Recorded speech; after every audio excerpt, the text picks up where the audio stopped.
कड़वा सच, रिश्तों से ज़्यादा स्पेस जरूरी है। आज के समय की सच्चाई। सविता जी एक साधारण माँ थी जिन्होंने अपने बेटे आरव को अच्छे संस्कारों के साथ पाला था।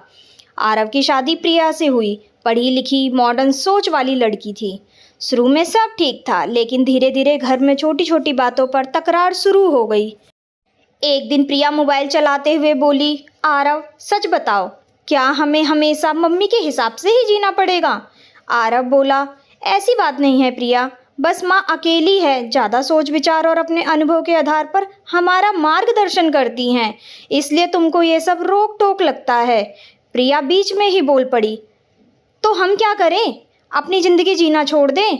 हर समय उनकी पसंद, उनका टाइम, मेरा भी तो कोई लाइफ है। आरव चुप हो गया। अगले दिन सविता जी ने प्यार से कहा, बहू आज तेरी पसंद का खाना बनाया है, सब साथ में खा लेते हैं। प्रिया ने बिना देखे ही जवाब दिया, माँ जी आप लोग खा लीजिए, मैं अभी सीरियल देख रही हूँ। सविता जी थोड़ी देर वहीं खड़ी रहीं, फिर चुपचाप रसोई में लौट गईं। रात को आरव बोला, प्रिया माँ का दिल मत दुखाया करो। प्रिया गुस्से में, ओ प्लीज़, हर बार मैं ही गलत होती हूँ क्या?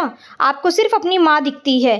धीरे धीरे बात बढ़ती गई। अब प्रिया ने साफ कह दिया, आरव या तो हम अलग रहेंगे या फिर मैं अपने मायके चली जाऊंगी। आरव ने दबाव में आकर फैसला ले लिया, ठीक है माँ, हम अलग ले रहे हैं।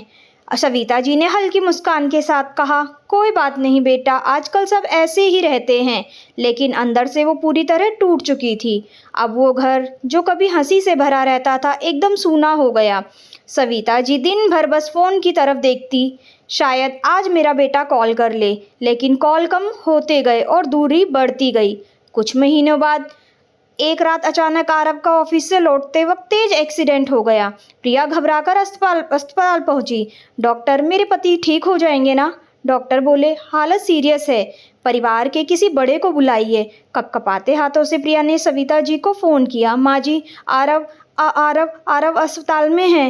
फ़ोन सुनते ही सविता जी बिना कुछ सोचे दौड़ पड़ी। आईसीयू के बाहर बैठकर वो बार बार भगवान से प्रार्थना कर रही थी, हे भगवान मेरे बच्चों को बचा लो। प्रिया रोते हुए बोली, माँ जी ये सब मेरी वजह से हुआ है, मैंने ही इन्हें आपसे दूर किया। सविता जी ने आंसू पोंछते हुए कहा, नहीं बहू, गलती हालात की होती है, बस इंसान समझ देर से पाता है। कुछ समय बाद आरव को होश आया। उसने कमज़ोर आवाज़ में कहा, माँ आप आ गई? सविता जी ने उसका हाथ पकड़ लिया, माँ कभी दूर नहीं होती बेटा, बस तुम ही दूर चले गए थे। आरव रो पड़ा, माँ मैंने आपकी अहमियत तब समझी जब मैं खुद अकेला पड़ गया, मुझे माफ़ कर दो। प्रिया भी रोते हुए बोली, माँ जी आज समझ आया कि स्पेस के चक्कर में हमने अपना ही घर तोड़ दिया। सविता जी ने दोनों को देखा और धीरे से कहा, घर दीवारों से नहीं साथ रहने से बनता है, और रिश्ते टाइम देने से चलते हैं, ऑनलाइन रहने से नहीं। उस दिन दोनों को जिंदगी का सबसे बड़ा कड़वा सच समझ आ गया। आज की भागदौड़ और अपनी लाइफ के चक्कर में हम अपनों को ही पीछे छोड़ देते हैं। आरव ने माँ का हाथ पकड़कर कहा, अब हम सब साथ रहेंगे माँ, बिना किसी बहाने के।